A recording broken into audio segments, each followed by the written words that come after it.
Hey everyone, welcome back to Fluent Talk, the podcast where we help you sound like a pro in English. I'm Jake. And I'm Nina. Today's episode is for everyone who's ever been tempted to say very good, very big, or very tired one more time. We're talking about how to stop using very and what to say instead. Oh, the very trap. It's sneaky, right? I used to sprinkle very everywhere when I first started learning another language. It's so easy to rely on, but honestly, it makes your English sound a little, well, let's just say basic. I'm guilty too. But why does very get such a bad rap? Isn't it just, a useful word? It's useful, but overused. Think of very like salt, great in moderation. But if you dump it on every dish, everything starts tasting the same. In English, using stronger or more precise words not only makes you sound fluent, it also makes your speech more colorful and interesting. So you're saying, instead of very happy, I could say? Ecstatic, or thrilled, or overjoyed. Those words pack a punch. It's like leveling up your vocabulary game. Oh, I love that. So today, we are sharing 10 ways to upgrade your very sentences. Ready for round one? Let's do it. First up, very tired. We all feel this one, right? Oh, absolutely. Monday mornings, anyone. So, what can we say instead of very tired? Try exhausted. Picture this. You've just finished moving apartments all day. At night, you flop onto your bed and sigh, I'm exhausted. It's a much stronger word than very tired. Or worn out, right? Like, after running that marathon, I was totally worn out. Perfect example. Drained works too, especially after a long day at work or an intense meeting. Okay, let's move to number 2. Very good. I feel like I say this all the time. That's very good. Is there a better way? So many. Excellent is classic, or superb, outstanding, even fantastic. Let's say your friend cooks you dinner and it blows your mind. You could say, this pasta is outstanding. I love outstanding. And amazing works too, right? The concert was amazing. That's way more enthusiastic.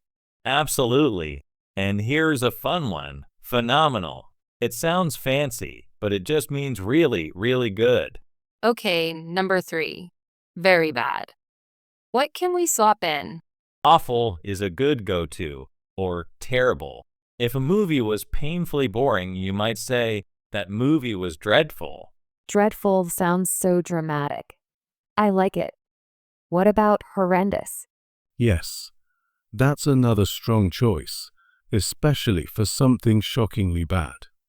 The traffic was horrendous. See, way more powerful than very bad.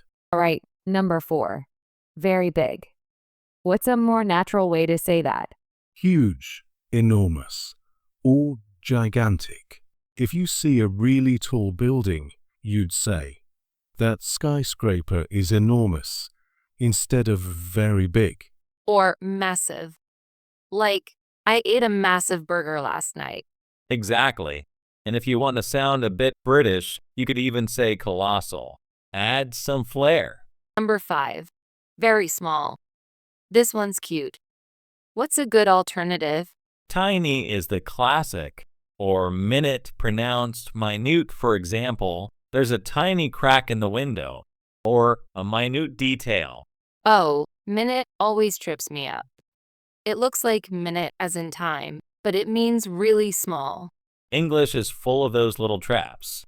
Minuscule is another good one for things that are super small. Number 6. Very smart. Give us some options, Jake. Brilliant is a favorite. If someone solves a tough problem, you can say she's brilliant. Or genius for someone exceptionally smart. I love genius. And sharp too, right? Like, he's really sharp in meetings. Yes, Sharp is great for quick thinkers. Astute works for someone who's clever at understanding situations. All right, number 7. Very hungry. What's a more colorful way? Starving. After skipping lunch, you might say, I'm starving, or famished, which is even stronger. Famished sounds so dramatic. Like you haven't eaten in days.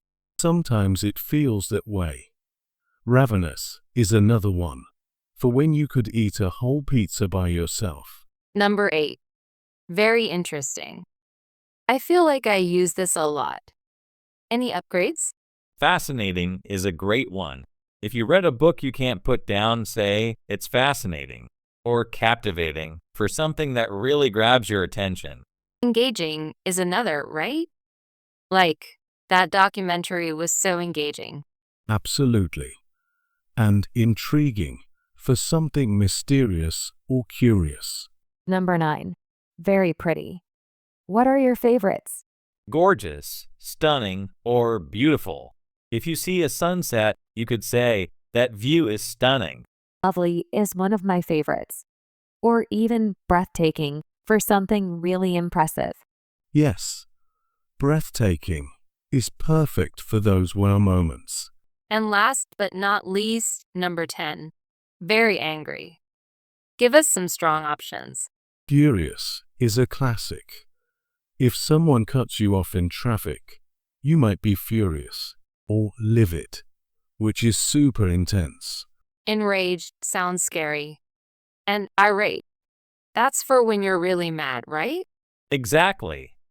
Irate is often used for people who are formally angry, like a customer writing a complaint. Jake, these are awesome. I feel like my vocabulary just leveled up.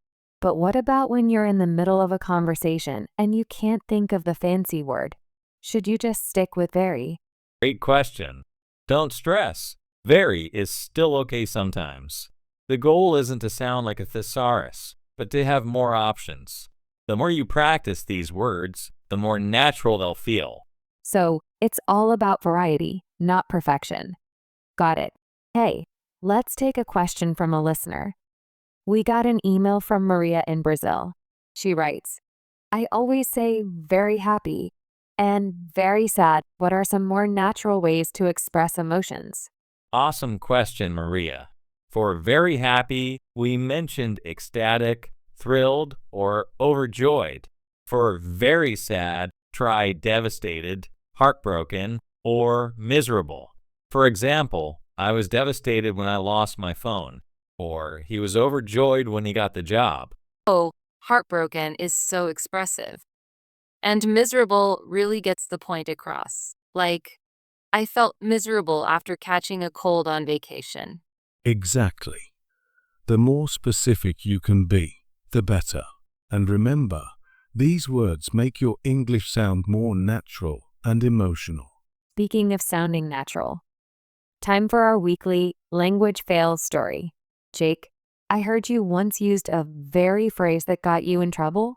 Oh yeah, this was classic. I once told a British friend, that's very funny, but my tone was off, so he thought I was being sarcastic. He replied, well, I'm glad you're so amused, mate. Lesson learned. Sometimes it's not just the words, but how you say them. Oh no. So, intonation matters too. And sometimes, very can sound flat or even sarcastic if you're not careful. Exactly. That's why those stronger words like hilarious or side-splitting can help. They really show you mean it. Okay, let's wrap up with our top tips for everyone who wants to stop overusing very. Jake, what's your number one takeaway?